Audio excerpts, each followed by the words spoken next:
Hello all, welcome to the BAMPFA Student Committee's live stream presentation of the CineSpin Q&A.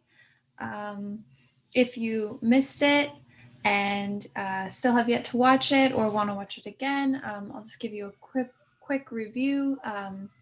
Our film was Brussels Loops with filmmakers Shirley Clarke and D.A. Penbaker. It was made for the 1958 Brussels World's Fair for the American Pavilion there.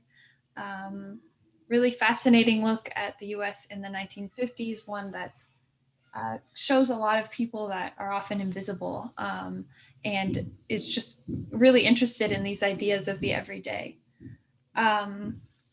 Joining us today, we have our DJ, Ryan Shah, who did the score for the Brussels Loops. Ryan is a second year at UC Berkeley, originally from Los Angeles. He's interested in both the music scenes in the Bay Area and in LA, and makes some really energetic music that is electronic, organic, acoustic, and overall really great to dance to. We are also joined by another lovely student committee member, Julia Cunningham. Julia is a second year English and rhetoric major.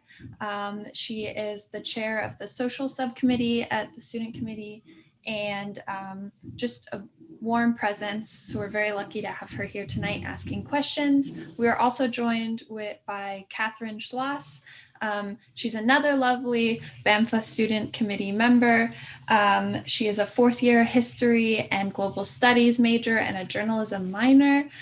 She's involved in so many things across campus, and we're also very lucky to have her energy with us tonight. I'm Collette. I'm the film chair of the BAMPFA student committee. Kind of helped organize this. I'm a film and art history major at UC Berkeley as well.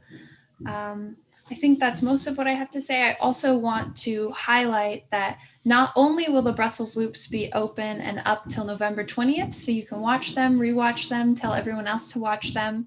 We also have a lot of upcoming and exciting events of other Shirley Clarke films on the Shirley Clarke Spotlight at BAMPFA. So we have Ornette Made in America will be showing November 28th and 29th. That's free for all members.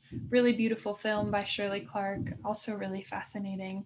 And then we have Portrait of Jason just this weekend, Saturday and Sunday, November 14th and 15th, also free for members. We'll send the link out in the chat, and those are another great opportunities to watch very different Shirley Clarke works, but that are equally fascinating. I'm going to start by handing it over to Julia. She's going to ask us our first question. We're so excited to have all of you. Please ask us questions in the chat as well, but we'll start with some of our own. Yeah, thanks for joining us. So Ryan, I just wanted to start by saying thank you for your music. We loved it. Something that Kat and Collette and I were talking about that we just generally loved about the Brussels Loops was the kind of broad scope that it captures of America. The beginning starts off with like really intimate close-up shots of a lot of people, and then it kind of expands later to be more like scenery, wider shots, a little bit less personal, but still very beautiful. And we were wondering how you kind of took that, what you noticed, and how you created like a tone that was able to kind of capture that range, because we felt that your music like really, it started off very like hopeful and sweet almost, capturing like the kind of intimacy, but then it gets, it changes in tone throughout to kind of capture that. So yeah. Right. Yeah. Thank you for having me, first of all. Super excited to be here. So yeah, about how the music evolves with the film. I found that one of the hardest things to do when scoring the piece was, since they are individual short films and they kind of split up one by one, the hardest thing for me personally was finding a way to do the mix in such a way where each song kind of has enough room to bleed over into each film, yet it keeps that sound consistent through each story. But one of the ways that I was able to achieve what I wanted was kind of looking through each short film and seeing what are the differences and similarities, and kind of find a common ground between both of them. And like you mentioned, it's very vast. It's very there's a lot of diversity in each film. For example, there's scenes with kids running around, and then all of a sudden there's scenes with the older generation, and then there's scenes with not even people, bridges, and just homes and landscapes. So it's all sorts of different things. But there's the way that I try to attack it was, like I said, what's similar in everything, and through that I was able to kind of engrave a sort of sound within the film that was very able to be evolved through each short film. Yeah. Awesome. Hi Ryan, it's Katherine. I'm Hey. gonna ask you the next questions. So we were noticing just watching the film, which is great. And I think Colette's gonna bring up a clip of these taxis that I really loved. But just thinking about the universality of the shots themselves, and there's people meeting, people living, these cities coming alive. Oh, do you want to play it? Yeah, I can stop talking if you want to play it. Yeah, do you want to play it? You can keep talking. Just keep talking. Okay. And so, but what I really loved with adding your music to it was the way that these shots from the 1950s that are so era specific became universal and became part of this like modern beat and modern take that you added to it. I thought that was really cool. So I guess we could play it now.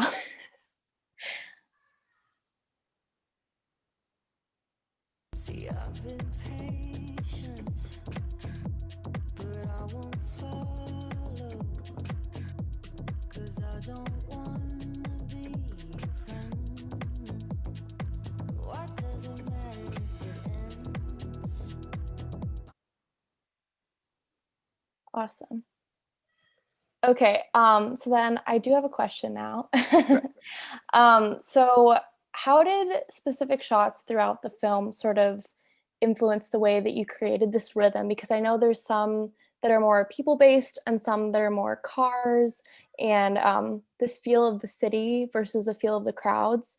And I was just wondering if you were influenced differently by both of the different. Right. Yeah, types of definitely I scenes. was. In this specific example of the clip that was just played, you kind of hear that sort of upbeat in the background with the percussion, um, very very forward in motion.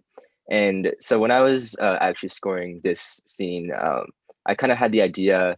Um, Obviously, you see many people going around the city, made their day-to-day life jobs, getting from point A to point B. You have the taxis going back and forth. It's a very busy scene. So the first thing I just thought of was trying to score it in a upbeat manner rather than something more melancholy, because to me, movement kind of goes hand in hand with upbeat in tone.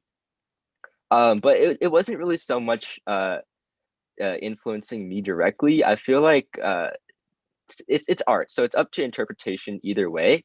And if I were to put a melancholy song over that, I feel like it could have had an effect of working with the film. Just if you were to view it a different way, say if I did put a melancholy song there, you could think maybe there's something sad happening in the city, and these people are trying to get somewhere home to their family. So it's there's not one answer in a way to score the film. It's more of how it fits to you, and that's just how it fit to me. That's great. I love that. Thank you. I think Colette is next. Also, I wasn't sure if you had another image to bring up. So. Oh, I do. I can play a quick clip really quickly that I was also thinking about, and then I can maybe ask you a question about it. Sure. Yeah.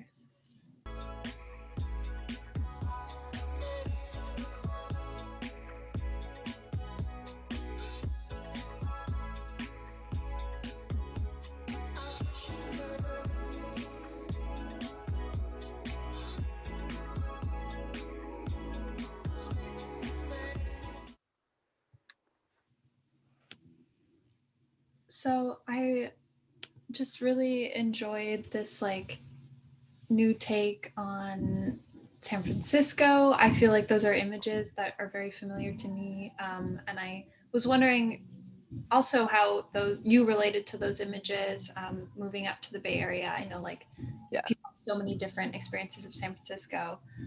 So I wondered if you wanted to talk about that. And then also, I was so curious, you've made this soundtrack for the everyday lives of so many other people. I was wondering what if you were to make a soundtrack for your own life, if it would be anything like this one, or what kinds of sounds or differences you feel like you would make for your own everyday. Yeah, I feel like if I were to do that, it'd be rather similar. Yeah, so growing up in LA, obviously it's a very industrial area, very down to earth with the music scene here. And so that's kind of where I get the inspiration from, the sort of electronic upbeat side of type of music I make and mix together. But moving to the Bay Area, things are a bit different. Maybe you interpret it a different way, but to me, it's more organic. And so that's kind of the crossroads of my musical style, what I like to listen to and what I like to make. So through the film, you can kind of hear that throughout the loops. It's got an electronic appeal to it, as well as bringing in organic elements. And so, yeah, those are just the geography of where have been located, growing up here, as well as going to school up north. I just combining those two, it's been the inspiration in and of itself. How neat. And how do you feel like that influenced then these shots that are like all over and like across the US? Do you feel like that like changed, maybe your move changed that, or any relationship to that? Yeah, definitely. I think the move has had a lasting effect on the way I perceive music, as well as visuals. And to say, I don't think that it's just the film that inspired how I did the music. I think the way I did the music also changes people's perceptions of how they see the film. So it kind of goes both ways, back and forth. That's to me, that's kind of why when you go to a concert, they have giant LED screens showing visuals, right?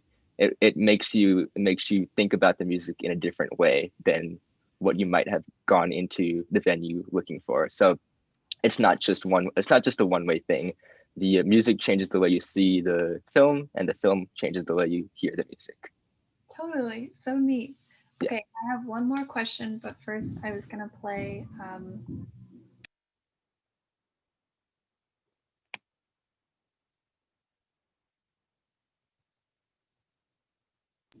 oh, I have one more question, but first I'm going to play another clip. Sorry, I didn't realize I was unmuted. I was thinking about this shot with this one as well, with the laundry and these like kind of scenes of the everyday. I think this one is just one of my favorite shots in the film. I also really wanted to show it. I'm going to play this clip really quickly.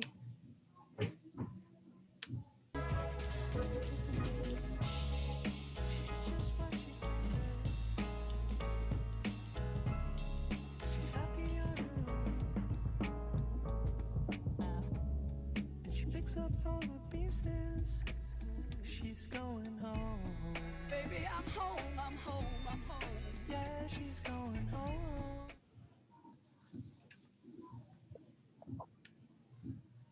I just really loved the beginning and all of those parts with the people, and your music feels really intimate with that, with like in creating this connection with the images. You're talking already about how you feel like you're able to influence the visuals. I was wondering if you wanted to talk about a little bit if you feel like your relationship to what you kind of thought about 1950s America has changed at all through the visuals, and maybe how you reflected that in your music, or what direction you feel like you took the visuals musically. Kind of like, do you feel like your storytelling, anything like that? Right. Yeah. I mean, obviously, I don't have a direct connection to the history, but just watching through the films, there's so many unique stories that are relatable, like the one you just showed of the baby and his family. And especially when there's lyrics involved in the music, I feel like that's one way where you can kind of learn to perceive the music in a different way, because there's literally lyrics telling you a story, right? So towards the end of that clip, I think the singer says, "I'm home, I'm home, I'm home," and I intentionally had that in within this scene because it just feels so cozy and welcoming. You have the baby playing with the parent, and it's just it's like where you want to be in that state and in that time. Yeah, that segues really nicely into our next question, actually. We were kind of thinking about like if you kind of tried to pair like lyrically, like what you were thinking about with also what was represented visually. Like at the end, he says, "Baby, I'm home," and it's like with a baby. I mean, that's like a pretty obvious one, but like we were wondering if there are any clips that really like sparked something that you were like, oh, that lyric would pair really well with this visual there. We noticed like some Sufjan Stevens, lots of great samples and lots of great clips. So yeah. Yeah, I mean, throughout the entire thing, obviously I didn't really read too much into trying to find one specific sound that could fit one specific scene. It was more of me just trying to play around and see what fits, which is pretty much what scoring is, right? And so a lot of it just kind of worked out, because as I said, there's not one clear answer on how to score the film with your music. It's the way you perceive things. And so I think there was another example, maybe it'll be played later, but it was with another group of kids. And then the lyric says, "Where will be in the future?" And it's super cool. It's super interesting because like we had this bunch of kids. They all have this wondered look on their face, and yeah, where will we be in the future? And it just kind of makes you think. So I think, yeah, just all in all, having the interesting lyricism that makes sense with the film kind of makes you think further into the lives of the people on screen and your own. Yeah, that's great. I love to hear that you actually were thinking about those sound bites because we were loving those, especially I think there was one that was said, "Who knows what tomorrow will bring." Right. And I just Yeah. was like, yeah, who knows? But okay, next, this kind of goes with some of what we said before, but did you have a different process of thinking, and maybe did you feel that you were responding to the film as you watched it, creating this set, or how did you create that arc, and how the different visuals speak more to you personally than maybe the more abstract images of houses or overlaid images of bridges that we really loved? So yeah, to me, scoring the abstract images were a lot easier because that has no story. It's just a visual of what you see and how you think about it. And so it kind of works with a wide array of different types of music. But compared to scoring something like the scene with the children or the older generation or the day-to-day lives or the taxis or any sort of movement of people or anything, I felt that was a bit hard to do because you have to kind of take into account the stories of the people on screen rather than just some random abstract image that fits well with anything.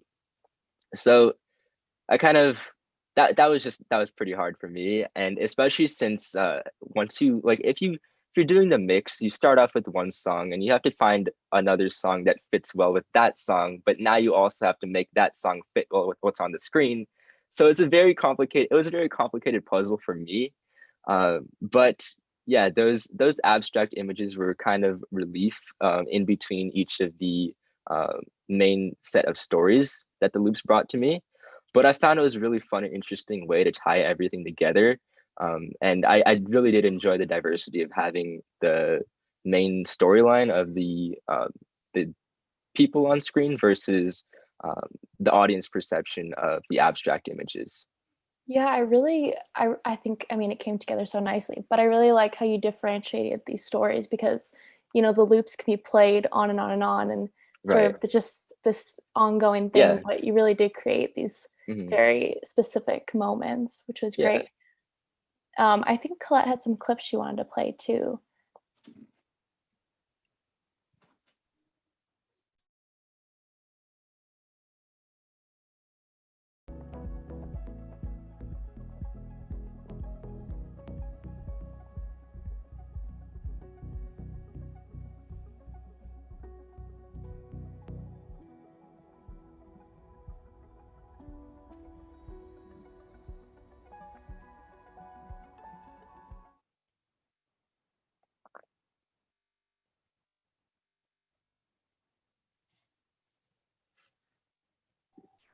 Yeah, I think that's a really great example of like something that was more abstract, and there you pull back from anything with lyrics. And I really liked that it was like more of just like, an instrumental, like low Right. beat. Something that we were thinking about was kind of just wondering if like you mentioned, like it was kind of fun to take like a more abstract approach with the more abstract imagery. Did you feel at all like limited by having like certain shots and having to play into that story wise, or was it inspiring, or just how did you kind of take that? I didn't feel limited at all in those abstract scenes. It was really inspiring though. Like I mentioned, because you're not bound to follow the story of someone on screen. It's up to what you um, think would fit right. And so going back to that example that was just played, it's obviously there's no one person on screen. It's just buildings. So I put in a calming instrumental rather than the jazzy upbeat with lyrics that I had in the previous example. But you still kind of have that forward moving motion in the arpeggio in the background. So even with having that relief of the more calming abstract scenes, there is a buildup to the storylines of the later scenes. So I try to kind of tie both aspects of the film together. And yeah, it definitely was a fun thing to do, those abstract scenes, just because there's a lot more freedom with it, I think. Yeah. I have another question. Very related. I was wondering just if you have ever thought about projects like this. Like you seem like you've thought a lot about the relationship between images and sound, and if you ever, in creating music, ever like think through images, or whether this has been like a super new process for you. Like what was it like to come to a film and then create a soundtrack for it? How is that different than creating an ordinary DJ set? Right. So I've actually never done anything like this before, so it was totally new to me. But one thing that is similar, which I think helped me, is when I sit down to write original music, I tend to like turn on a random video in the background of like nature or something. And even I don't even use it most of the times as inspiration. It's just there. But I find it's really interesting to have something to look to and something to think about if you ever want to incorporate that into the sound. And so I think that is pretty similar to this. But yeah, I've never done anything like this before, so I'm super happy to have been able to have that opportunity, and I think I definitely do think that it's very interesting when you're trying to tie two artistic pieces into each other. Totally. And I think Yeah, it worked really well. Like you did such a good job meshing them together. Like thank it you. felt like you really were thinking both visually and sonically, I guess. Yeah, thank you. Yeah. I had a question also. Was it weird to DJ like by yourself in a room? What was that Um, like? yes and no. Typically, I mean, I don't really do that often, unless I'm super like just vibing on my own. But no, it wasn't too awkward, I guess. I mean, I haven't really thought about that. Um, it's pretty calming. but no, I don't really do that often. So I guess yeah. Related question. I was thinking about it. Did you feel like you were DJing for the people on the screen, or did you feel like you were like, no? No, no. Do you mean the audience or No, like like the people in the Brussels loops. oh no. For their lives, I was like, I feel like you were DJing for them. But No, I didn't feel like I was DJing to anyone rather than I felt transported to the visuals myself. I don't know, it's kind of weird to talk like that, but yeah, I mean, going back to Catherine's question, also, it wasn't too awkward being on my own and just making music in my room because I was kind of just thinking about what it was like to be inside those films. So I guess like kind of cliche, but also not really. Like I felt transported to that other world rather than just being in my room. So perfect yeah. sense. Very interesting. I love that. And we love to see you vibing out to it. It was real fun. I think we have an audience question if it's okay if I ask that now. It's Ryan, what was your favorite part to put music to? Ooh, my favorite part to put music to was probably all of the scenes that included babies. Just because I feel like in a lot of those childhood scenes, I tended to find lyrical pieces that fit with questions of the future as well as the present.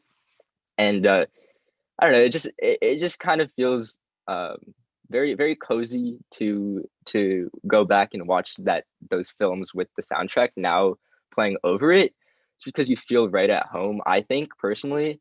And it just it's just very nice feeling. My second favorite types of scenes to do the music to, as I mentioned, were the abstract scenes because they're not very limiting.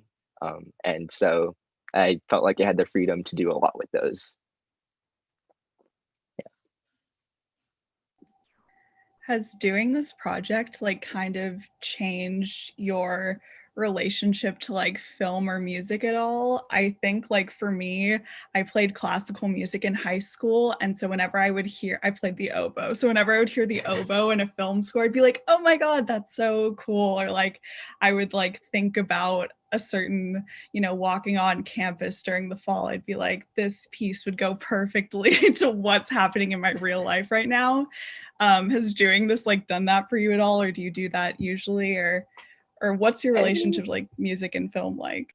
I mean, when you think about soundtracks for movie films or anything of this sort, it's usually orchestral. But I thought it'd be fun to bring a modern touch to the table. So there's really very minimal orchestral string pieces, and it's a lot of electronic and very percussive. I'm a drummer myself, so I really enjoy the percussive pieces. So I do think that I now think about films in a very different way. I was just watching a film the other day, Interstellar, that has a very good soundtrack, one of my favorites. But I was thinking, what if entire soundtrack was replaced by something totally different, something very modern? I think if you think about it, the movie Interstellar in and of itself is very trippy, so it'd be something very interesting to see. Um, yeah, uh, just there's all sorts of different things you could do to score um, certain scenes. So the way I attacked this one was just my personal preference of very percussive electronic.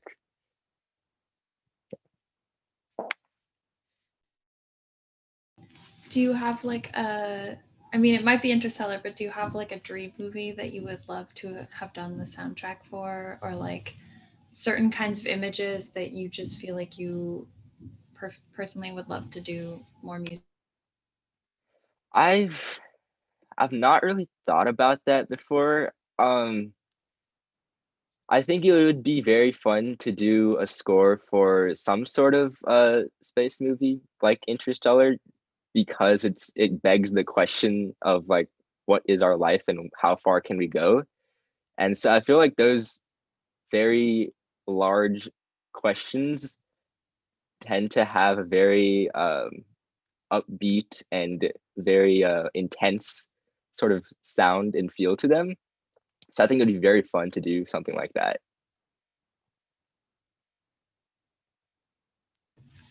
And then a little bit more about your process. What kinds of different ways do you feel like you approach musically, like in your sound clips or like in what you're looking for when you feel like something's more positive versus when it's more meditative, or like when it's more upbeat or it's more slow? Yeah. So when it's more slow on screen, I tended to you typically use in instrumentals and more calming sounds. So more pianos and strings as opposed to modern instruments like the synthesizer. And when it was more crowded in the scenes with people and very very active, I tended to use a lot more modern instruments that were very clustered together in terms of the instruments used. So just the the instruments of themselves kind of dictated the differences between those two types of scenes. If that makes sense.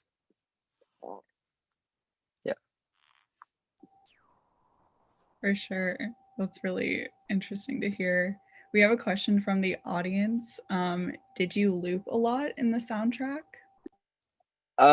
Yeah, I to do the mixes themselves, I like to loop a lot just because it helps extend the time allotted for one particular portion of one track. So I did loop quite a bit to get from track A to track B back and forth. But yeah, it's I guess now that I think about it, I do that a lot when I'm mixing, just because to fade out from the track A, it's a lot easier for me to do that segue, especially if the loop ends on a very intense or interesting portion of the song that fits well with the video or the loop. Then I did tend to drop a few loops and segue out of that song into the next. Another question. So Brussels loops themselves, I'm sure you know, were made to be on continual loop and Right. weren't necessarily made with an order. So like even we talked about kind of the order and that could be changed. I was wondering if you feel like your soundtrack is like specific, each is specific to a piece. Like could it be changeable? Could it be moved? Is it meant to be replayed? Or do you feel like the way that you were building a narrative through that, like did it feel narrative, or were they each kind of tied to the loops themselves? I think they were each, for me, they were each tied to the individual loops. I mentioned one of the hardest things for me to do is finding a way to have songs be able to segue into multiple loops, just because of the way the mix worked out. Sometimes the one loop would end, but the song would still play out. So it was very interesting to try to find songs that doubled for to be able to be a proper soundtrack for multiple loops. But I think if you were to cut the film in half and start it from any point in time, it would still make sense because it's not one single narrative that builds upon itself. It's rather separate loops, and I tried to keep it that way, even with scoring the music on top of it. So I think if no matter where you're starting the music from or starting the film from, it would still make sense, I think. And that's an interesting question that you ask, because I feel like other pieces that have music to them, whether it's cut from the music or cut from the film, if it's a super narrative piece, then obviously it's not going to make sense if it's flipped and reversed. But the Brussels loops, in the name loops, since it was meant to be a continual loop of various shorter films, I did try to keep it relatively the same. So, yeah. That's awesome. Another question, how do you source your music? And do you have a library that you mix from? And how do you organize that? I'm really curious because I really don't Right. know a lot about Okay. DJing. Yeah. So I do have a rather large sound library in my program. I mixed with this program called Serato. I all the music that I have ever mixed with before, I keep in a folder. But for this project specifically, I did not pull from that. I found new music online that I downloaded as I was watching through each loop, and found music that I thought would fit with the loops. So I didn't really pull from what I had that was already in existence. I kind of built up a new folder just for this project. So um, I guess I was just inspired by the film itself, not really pulling from what I knew. So it was all new. That's great. Also, is there any sort of improvisation that happens, or is it fairly planned out for you? Yes, okay. And when I'm live DJing, yes, a lot of it is improv.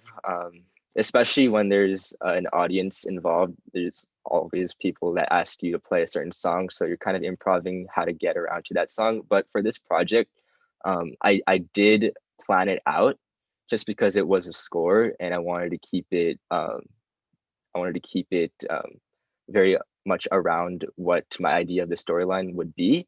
So I did go through the loops first, and I planned out what song I would play when, and then that's when I recorded it live.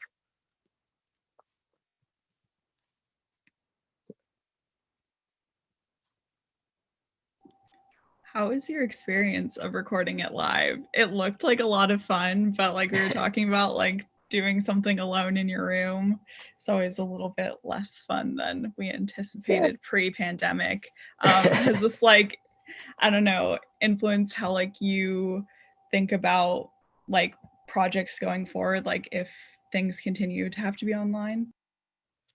Um, I mean, yeah, doing it live was pretty interesting because I had to restart a couple times because but luckily those were not very far into the film that it wasn't too bad to start over. But I think it's always a struggle when you're trying to record a live set to me, just because if there's a moment in time that you mess up, you so badly want to restart it because you have the ability to restart and re-record. But especially for the purposes of this film, as the images show us, nothing's ever perfect. So to keep it with the originality of that, I think the little kinks inside the music, if you might hear any, they work. So again, going back to the general theme of how the music inspires the film and this film inspires the music, having those sort of kinks and imperfections do help push the narrative of each loop.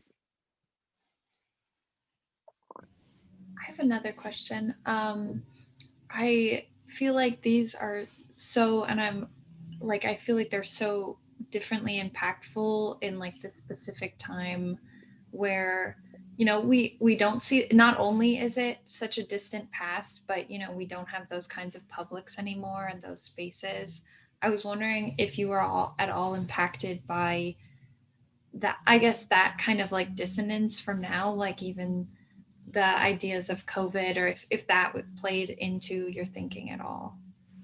No, not really. I didn't really take into account any inspirations from the present, um, just because I knew that I was scoring it around the film itself. So just to keep it that way, drew uh, I drew knowledge from what I saw on screen, um, whatever time periods each loops was based around.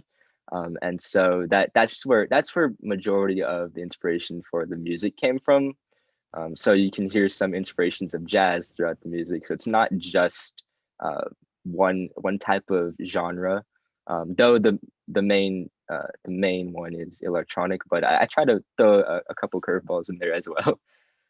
No, I heard it. I heard some Yeah, and Anderson Paak. I was so excited. right. I still love them. I was Yeah.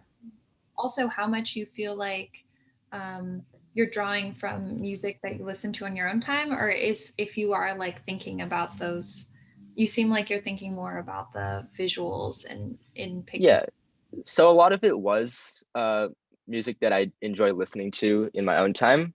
But for this project, I did try to do my research to find music of the time period, and that would work well. So a lot of it is music that I've never listened to before this project, and now my music choice has expanded. So uh, I do definitely think they work well together, my music choices as well as the ones that I've researched to put in this film. And it's super interesting, the duality of the different types of genres put inside of the film. It's super interesting how you can take something so futuristic and evolved and combine it with something very stripped down and very low fidelity, and it just works together. And yeah. Totally.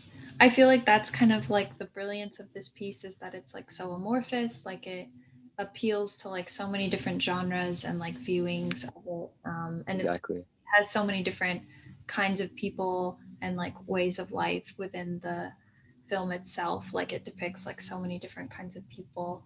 Right. Yeah. Yeah. I was also, I just forgot my question. I'm so sorry. Wait, I will think about it and I'll come right back. I think we have No some worries. from the audience too, if Katherine and Julia want to ask them. Yeah, so someone asked, how can students get involved in events like these with the museum? And actually, Collette, Katherine, and I are all a part of the BAMPFA student committee. So that's one great way to get involved in the museum if you're a Berkeley student. It's a very welcoming committee, I would highly recommend.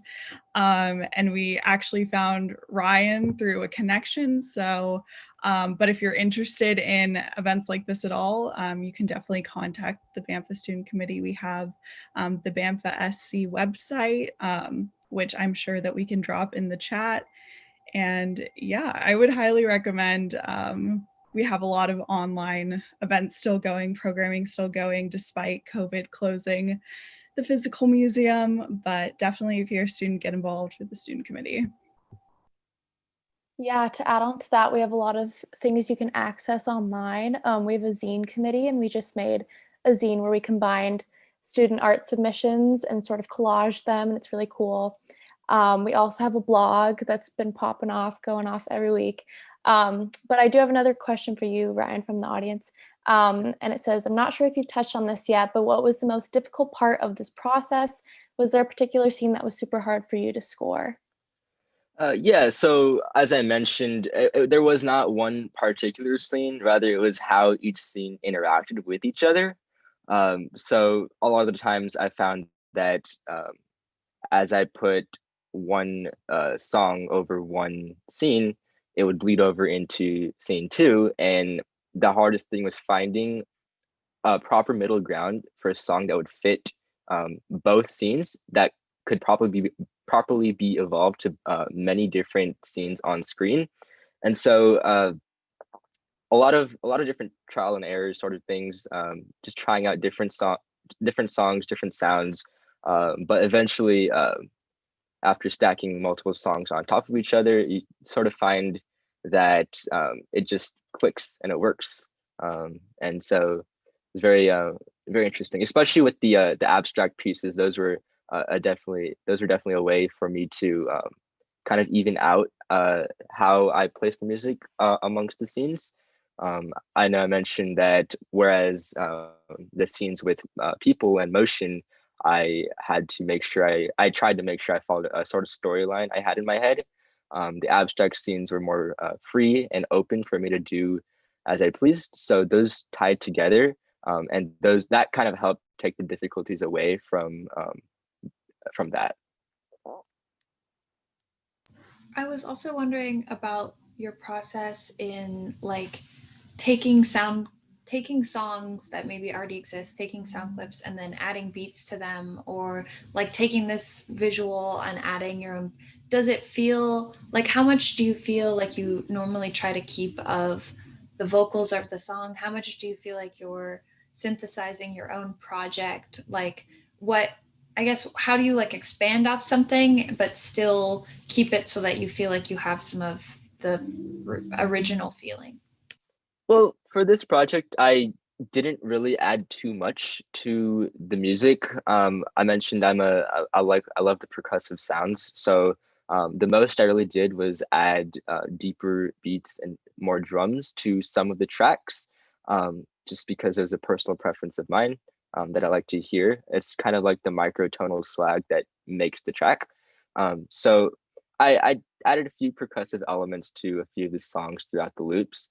But other than that, there wasn't much I did to elevate any of the tracks. I pulled those songs for a reason because I liked how they worked with the film, so I kind of kept it that way.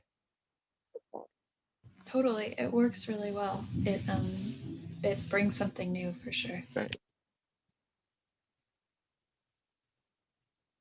I think next it's asking those of us asking the questions what our reactions were to Brussels loops and our favorite parts. I personally really liked sort of the overview shots of cars at night going on freeways, and it just made me think about like driving in the car listening to music, which I love. And I also love the scenes where there's like these bridges overlaying and it's kind of chaotic and like shimmering water, and it's just really nice to look at. So I don't know who wants to go next. Katherine, I have the shots of overlaid bridges if we want to. Ooh, yeah, let's show it. Perfect.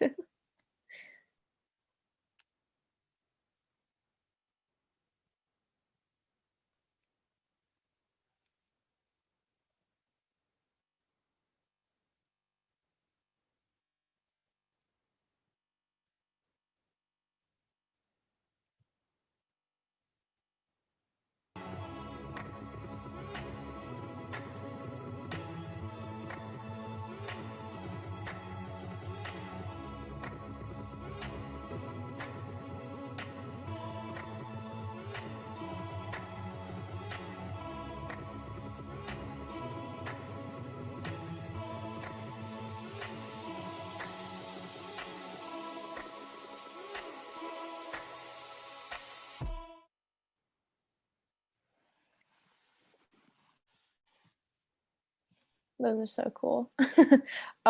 Does Julia want to go next? Yeah, I mean, I love those shots too. I love the, overhead taxi shots, but I think that my favorite parts were like the more intimate, like personal, like close-ups, like at the beginning and the end. I think that was kind of like nicely bookended, kind of, even though they were interspersed throughout. But I feel like that was I don't know, interesting to think about now, like in the pandemic, just seeing people like face to face, like hugging, touching, interacting. Like it's something that now is really different, not just because it was the 1950s, but also just because of like, the global climate. So yeah, I thought that was really interesting, and not necessarily anything that was like super surprising, but just something that was kind of like nostalgic in a way, even though like Ryan said, like I don't have any personal ties to the 1950s, but it still felt like something that was familiar and yeah, just intimate is like the best word that I could put to it, because it was just, I don't know, I thought the more close-up portrayals, like the ones of the babies that we showed, were just really sweet. Absolutely. And our curator, Kate McKay, who's a genius, just messaged that Clark used the outtakes from those bridge shots to make Bridges Go Round, which famously has 2 different soundtracks. So that's such a fun incorporation into this work, which we got to like see your process in creating this soundtrack, and see how you were able to influence the work. Do you feel like watching it again, Ryan, you have almost like a different experience than you did when you created it? Do you feel like it feels the same? And do you ever feel like you could remake it differently, or do you feel like this is just naturally what you associate? I think for me, I wouldn't create it any other way, just because on at first look, that's how I associated the music to the film. But as I mentioned before, it's all up to perception. So I feel like if you were to take someone else and tell them to make a soundtrack for this, it's gonna be totally different. Um, but you definitely will find ways that it works. Um, it maybe they'll make it super upbeat, maybe they'll make it super melancholy, but that's their perception, right? It's how they perceived the film and how they wanted to outline the story of the individuals in on screen. But no matter what it is, if that's how they perceived it, then there is a clear argument of how it works with the film. So um, that's super interesting thing to think about. But for me, no, I think um, this is how I liked it. So I I'm very proud of how it all came together. So And then do you feel like when you rewatch it, do you notice new things in the images? Do you notice new things in the music? Like, what is the process of listening to this music? And then also, what is the process of sharing it with other people? so yeah, when I first listened to it with no audio at all, just watching the loops, just to get a sense of what I'm scoring without having any other sort of musical inspirations, just to be solely on my own on how I want to do the soundtrack. It was it was very beautiful sights to see in the film, but now with the music that I put into it, rewatching it, it's a totally different experience for me, just because that music pushes the narrative of each of the loops. So you have the lyrics telling you certain ways to think about the scenery, and then you have the instrumentals that tell you different ways that you can imagine the filmmaker going through the abstract scenes as well. So it's a very different experience without any music versus with the music that I found fits the best. Totally. I went through the same process watching it the first time and then watching it with your music. And I felt like it was, I mean, just it is absolutely a completely different. Right. There's so many Exactly. Yeah. things that you notice even in the images. Mhm. Such a cool process. I hope you do more things like this because I really loved it, and I'm sure you really didn't envision this for yourself, especially at the beginning of this year, even. Thank But you. No. yeah. Yeah. No, it's a super interesting project. I've never done anything like it, as I mentioned. But coming out of it, I'm very proud how it all came together. So um, maybe in the future. Yeah, do you see yourself now going out in the world and wanting to put music to other things that you see? Like, do you see yourself now wanting to expand upon this or DJ another? Yeah. I mean, making music's always been a passion of mine, but now scoring to a visual aspect is something that furthers that interest. Though one thing that's different about this project versus something that I do in the future is this was all mixed with existing songs that I enjoy listening to.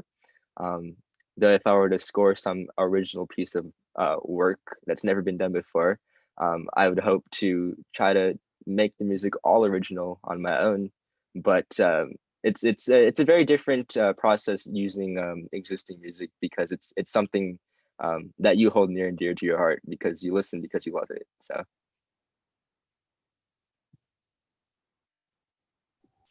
How does your like experience as a musician like instrumentally like influence your DJing, if at all? I mean, just pulling from the music that I like helps it fit together. When I'm DJing for others, it's a different story because it's not always music that you enjoy, and so you're not fully into it. But doing this project, on the other hand, was super different because I was able to pull from what I like to listen to and what I'd like to see.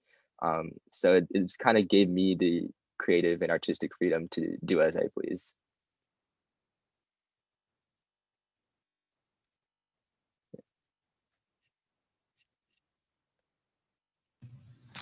How sweet. Well, I'm trying to think. I feel like we might have, I don't know if we have any more questions from the audience. If not, maybe we might be ending soon. But really, thank you again so much. I feel like you brought so much to this piece. We're really lucky to have found you, and taking this all on by yourself was something really big. So it's so exciting that this is like. Great. Well, thank you so much for having me. I'm super excited to do it. I'm proud of how it all came together, and you all put in extremely hard work as well. So thank you all. Absolutely. Also, a huge thank you to Rachel and to Katherine, who also helped us put this on. Dave and Nat also helping with all the technical stuff. So many people went into this, and it's so exciting that we got this project. It will still be available till the 20th. I hope everyone gets a chance to watch and rewatch. The soundtrack is even great. Like, I will have it on. I watched it like another time, bits of it, and even just having it on when you're looking at other things is really interesting and fun. It works best with the visuals, but it's great music in and of itself to dance to. Thank you. Also, Ryan, is there anywhere else that you can find your music? How do you normally perform? Where is your music generally? I'm on SoundCloud. No other major streaming services. It's just soundcloud.com/Ryan Shah. Just my name. I'm on Instagram as well, Ryan X Shah. I post some music stuff on there occasionally. So yeah, a bit of self promotion there, but yeah. No, we if love you did like self-promotion. that, shameless Guys, I'm plugging so myself. glad. I'm so glad we got to do CineSpin. Like, even though, you know, we weren't sure if it would be able to happen. I'm just so glad. I enjoy it every year. It's so great. And this did allow for such like a different, I don't know if it was a different such a different experience of creation and watching. It's like obviously not the same as being in the theater, but it is kind of a different intimate process, and so many people get to watch it in their own homes, which is really interesting to think about. And we can rewatch it in different moods, you know. You'll see it differently each time, which is cool. I like that. All right. Well, thank you so much again. I think we're all going to be saying goodbye from here. Thank you, Ryan. Thank you, Katherine, and everyone else involved. Thank you so much. And I hope you all enjoy the Brussels Loops and everything else by Shirley Clark if you get a chance. It will be available till November 20th. Thank you so much, and good night.